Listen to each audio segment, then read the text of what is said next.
Ce gouvernement qui est conduit par les chrétiens démocrates est le meilleur gouvernement depuis la réunification. Le meilleur gouvernement depuis 1990, c'est le bilan tiré par Angela Merkel de ses 4 dernières années au pouvoir. Un déficit budgétaire au plus bas depuis 40 ans, un taux de chômage à moins de 7%, bref une économie bien plus performante que ses voisins européens.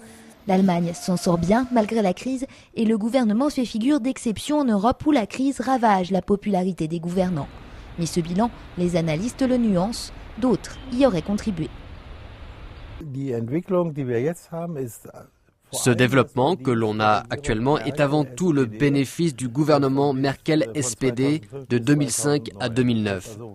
Elle cueille les fruits de son travail antérieur.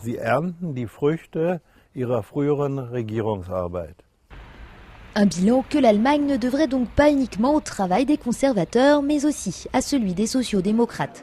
Notamment les grands chantiers économiques lancés par Gerhard Schröder en 2003 qui ont rendu le marché du travail plus flexible. Car des réformes, ce gouvernement-là n'en a pas fait beaucoup en 4 ans.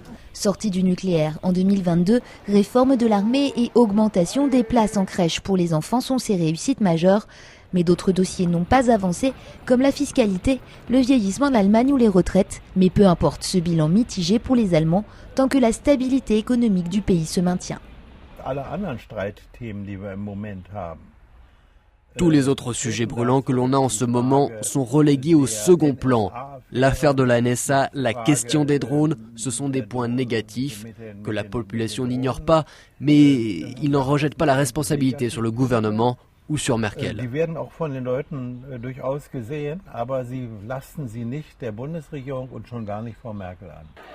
Les Allemands ne devraient donc pas sanctionner Angela Merkel ou son gouvernement lors du vote du 22 septembre.